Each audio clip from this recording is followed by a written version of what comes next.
Welcome back to The Real Story. Welcome. Good morning. How are you? We're good. Nice to have you back home. Take a breath. Great to be here.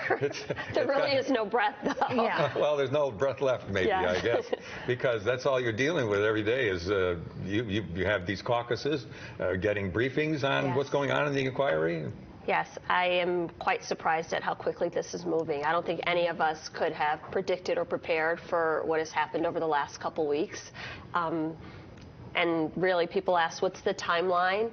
Every day we're finding out something that we, again, could not have prepared for. So it's really hard to predict. I hear that they're thinking that they might even wrap this up before Christmas. Yes, that was the latest thing that we've heard. But I think for me, when we first got heard of the whistleblower complaint, no one ever imagined everything that would come out of it. And now, with the hearings going public, I think there's enough information. I'm excited that the American people will be able to see it for themselves, and I'm hoping that we can get it over with as quickly as possible. What was the turning point for you? Because we had talked a year ago, and you said, you know, we'll have to see. You don't want to throw around impeachment. Right. But that changed. You had sent us a statement in September, and a strong statement at that. Yes, I was very reluctant, one of the last people to come on board, one of the last in the delegation, and not for political reasons. It was, I think that the idea of impeachment has grave implications, and nothing about it is good.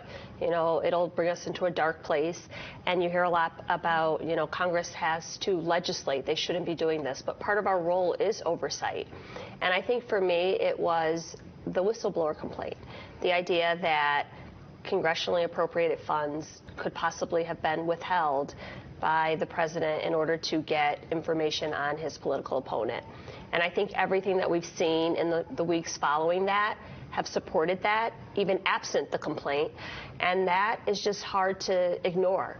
You know, the people who say we shouldn't pay attention, we should wait for the next election. I can't imagine anyone who sees what I see and hear what I hear and doesn't have questions that need to be answered. You know, and I'm hoping that it exonerates the president. I'm hoping that we can move away from this. But to do nothing, I think, is just not an option.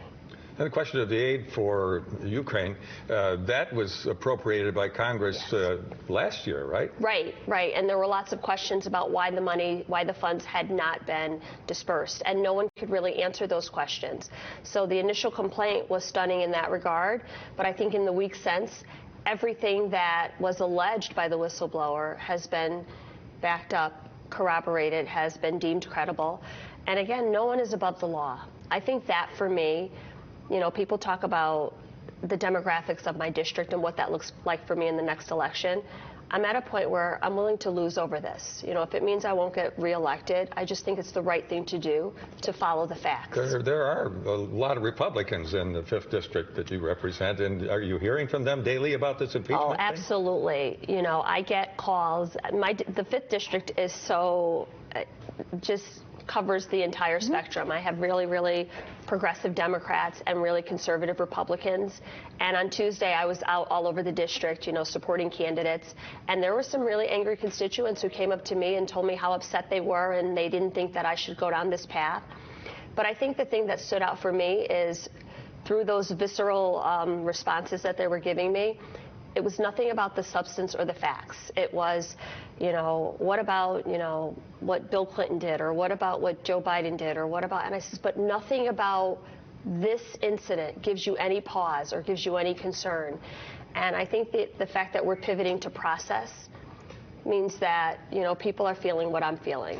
Have you decided how you would vote at this point, or are you still kind of waiting to see these public hearings play out? Absolutely not. I have not decided how I would vote because I want to see the evidence. I'm hoping that, you know, to date we haven't heard anything to counter, you know, the whistleblower's report or anything that has been alleged. So I'm waiting to hear all of the information and then make an informed decision at that point.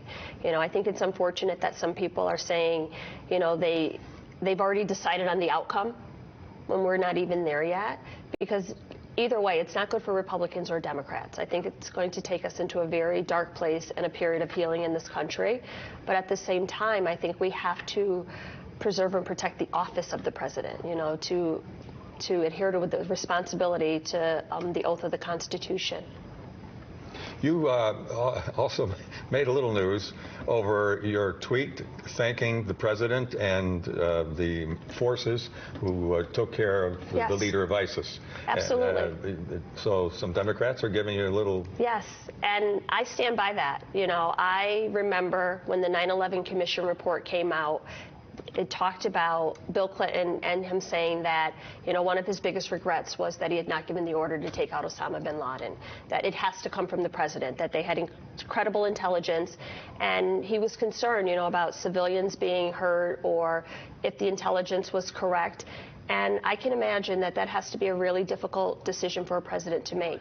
So when President Trump got that call and said, we have credible evidence and we need to hear from you, he had to make a decision.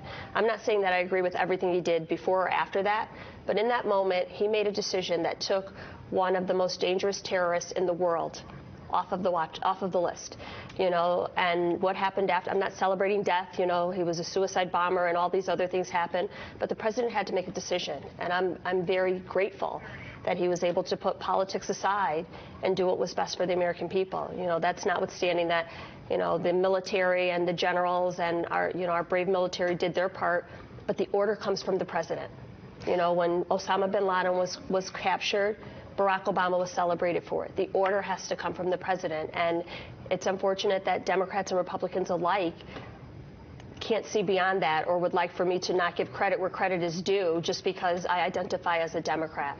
I want to make sure we get to this because we're at the end of the segment, but you have been working on an education reauthorization package. So, I mean, it's a big package, but you have a number of bills, more than a dozen bills that are in there, correct? Yes, I am so excited about, in my Committee on Education and Labor, we just reauthorized what would have been the Higher Education Act. It's the College Affordability Act, and I have 15 pieces of legislation that I've either led or co-sponsored that addresses everything from student debt to teacher diversity to minority-serving institutions to jumpstart on college education, giving dual enrollment to high school students, but all of the things that I saw as barriers to having access to higher education when I was in the classroom, I was able to have some meaningful influence and have them included in this package, and I could not be more excited about it. I think it really is a down payment on opening the doors of access to opportunity for so many of my kids, you know, and I'm really excited about it. So we have been at work. You know, I think people just see the impeachment and the inquiry and that part of it. And the Republicans are saying you're not getting anything done.